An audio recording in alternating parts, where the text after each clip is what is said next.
Susunduin si teacher.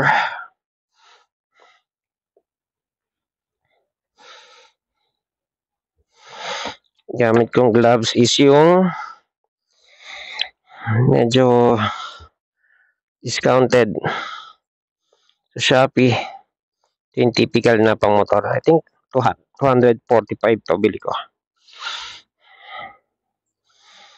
Pinataasan ko na lang dito sa dulo.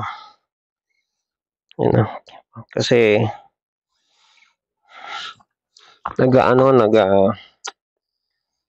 mamanhid yung kamay ko.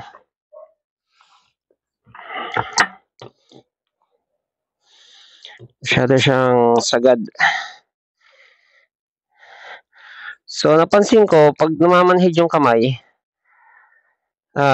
this will apply sa Kiniginaw. Pag namanhid yung kamay mo sa manibela, long trip ka, nabit ka ng ulan sa daan, basahin kamay mo, delikado yung walang pakiramdam. So pigain mo lang yung kamay mo. Minsan nakuha sa pagpag, pero ganito, ayan, piga ka lang, ayan, close open.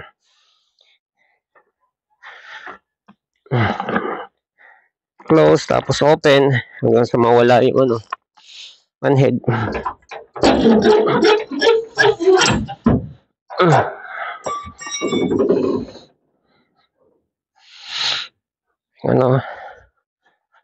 Ito mo yung so kanina punta sana akong Tanay, kaya lang walang ko dahil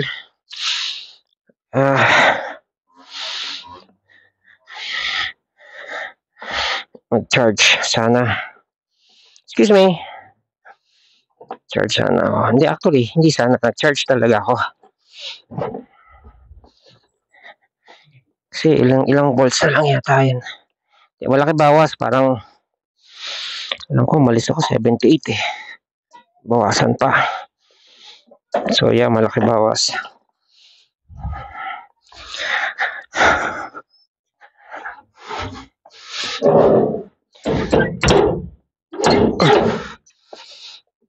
Linis ang konti, linis ang motor. Ngayon, wala yung linis ginawa ko. Well, lahat ng nalinisan ko, natabunan uli.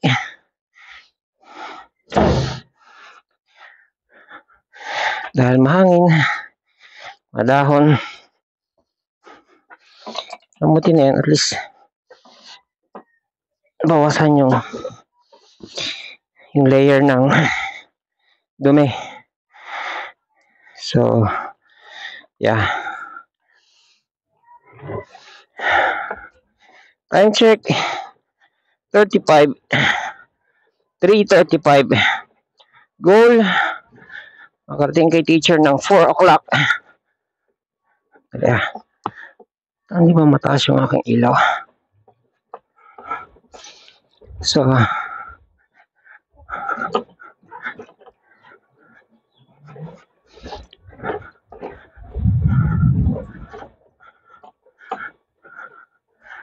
and hopefully hindi uulan, kasi pag umulan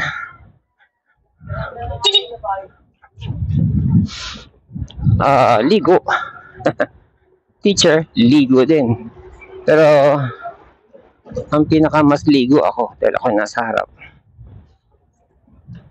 Dala ko naman yung kanyang helmet. Dala ko nga ba? Kanyang helmet, kanyang jacket. Yeah, kompleto naman so far. And fully charged ang kanyang tawag nun. Fully charged ang kanyang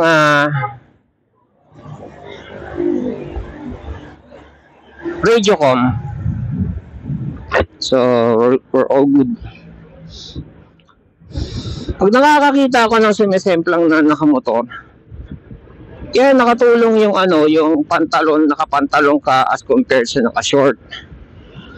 Pero mas maganda pa rin talaga protection kung meron kang knee pad, saka yung shin guard, and elbow.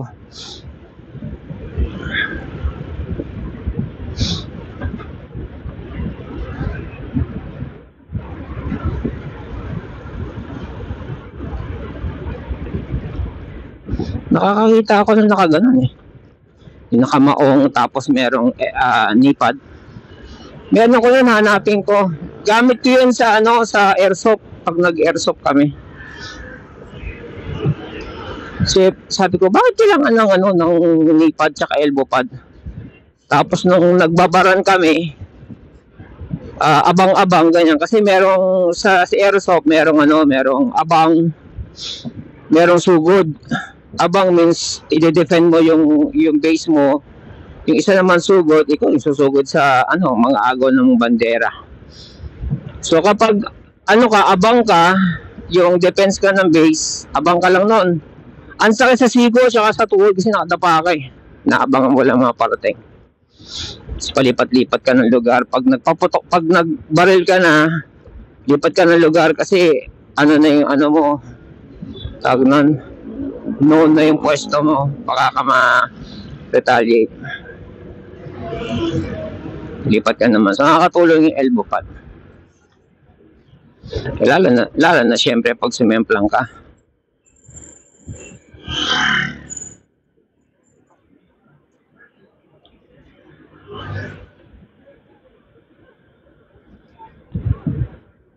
Nagagasgas yung yung visor ko. Yung salamin ko sa helmet na plastic. Kapag nilalagay ko siya sa top box.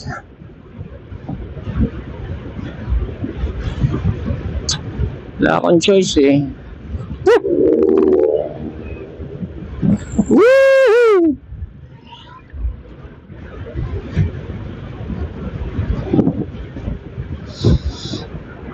Kaluwag-luwag lang ako, kuha talaga ako ng Brembo. Sabi ni Porkido yun eh.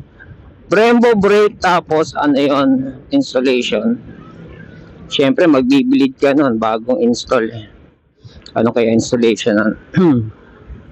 I would recommend si JP na mismo magkabit kung siya yung magpo-produce ng item.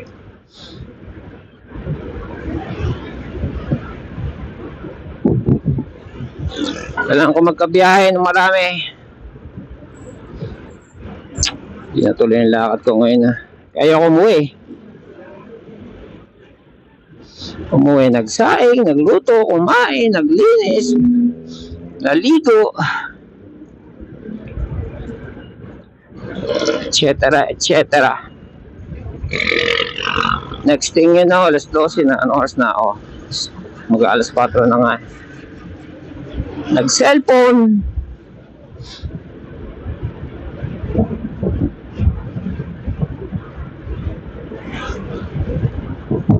Yung Facebook ko, ginawa kong public, tapos ginawa kong digital creator, tapos nag-recycle ako ng video. Yung mga nagiging viral video ko, kaya tumaas yung yung follower ko. Tumigil ako nung nag 25k na, kasi tinry ko mag-affiliate, hindi nag-work. Either, number 1, hindi ko alam yung ginagawa ko. Number 2, ginugol ko naman yung YouTube ko kung paano. Meron na akong affiliate eh.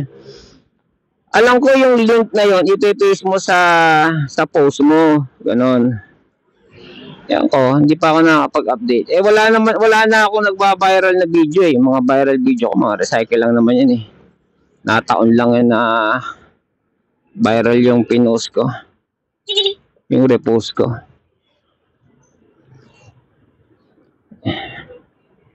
So, yun. Kaya natigil sa 25k yung follower. Hindi friends yun follower. Friends ko, ilan lang friends ko.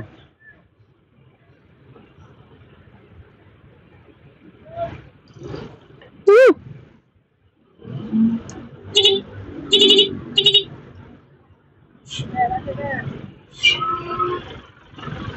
Ganda ng busina, no?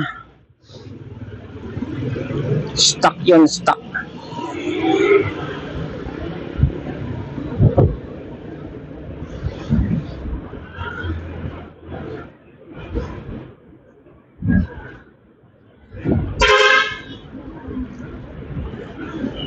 Ang ingay nga naman yung big bike, So, yung presence, meron kang presence yon. Meron kang presence. Papalingan sa iyo yung tao. So, sadya na yan kapag hindi ka nilingon tapos hindi tumatabi.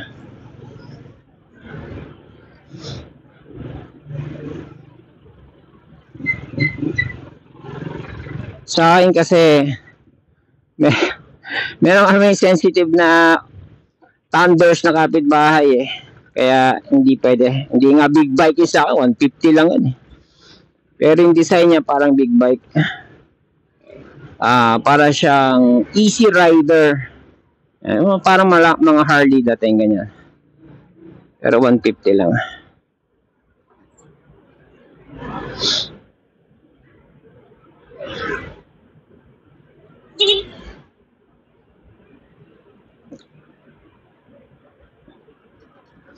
May ilaw na, may busina pa, saan ka pa?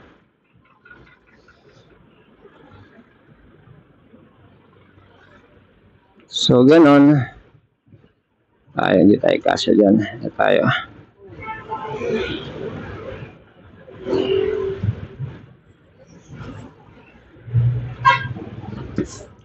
Go na. Yay.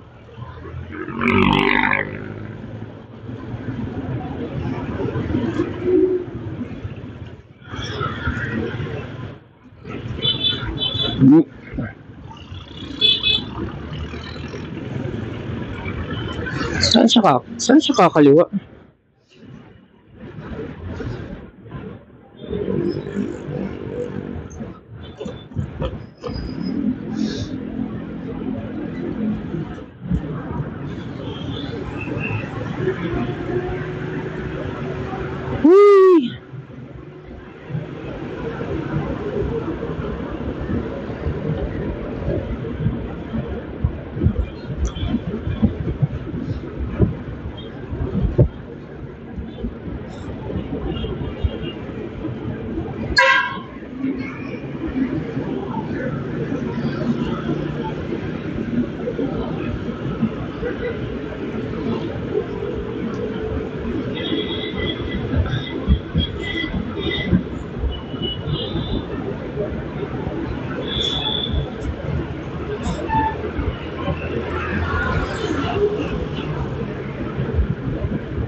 Hindi tayo magtutuloy ngayon crowded sa 4.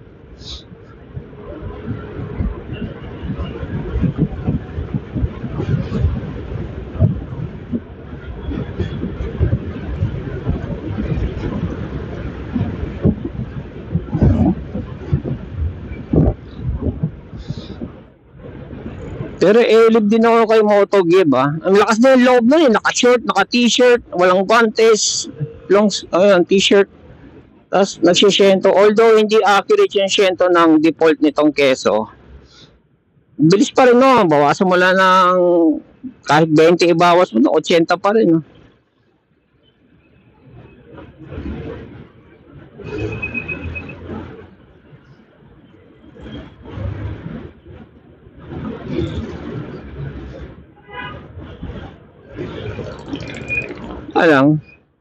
Wag lang masisemplang. Kasi sumemplang ka, naka-short ka lang, sakit.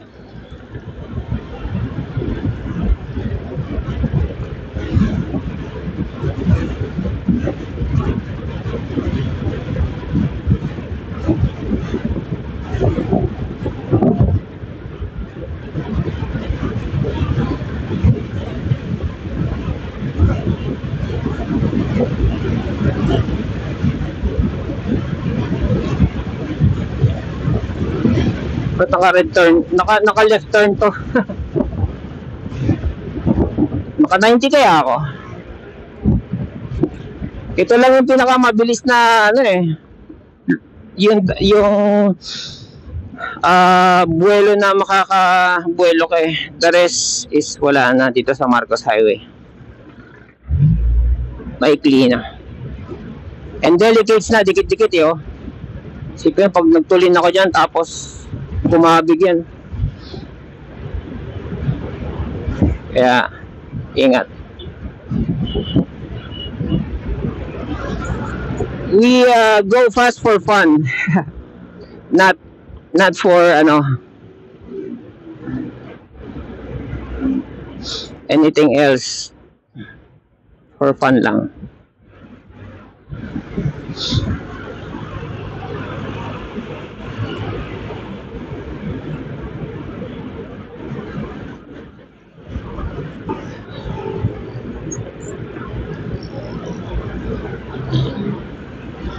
Woo! Munti ka na yun Tawag na blind spot. Blind spot sa side mirror. Kailangan lilingon ka talaga. Itong lubak dito, sinagasahan to ng big bike, semi-big bike kanina. Baliwala Duduj.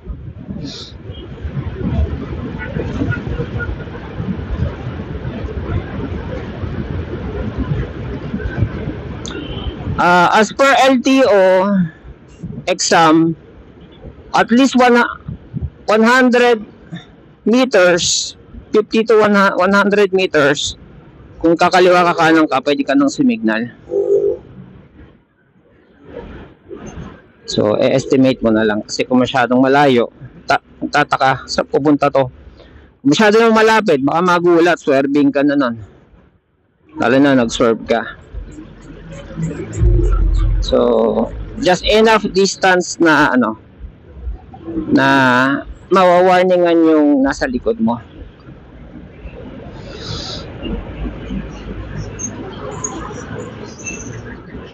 Nasa kabila.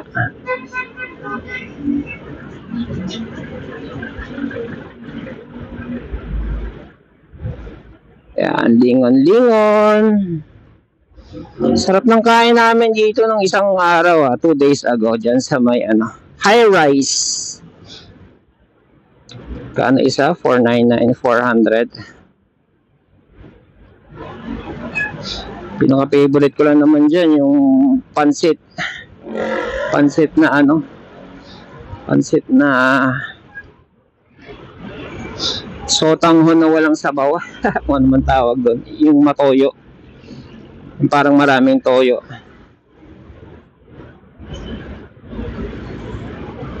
Yan Ganun lang.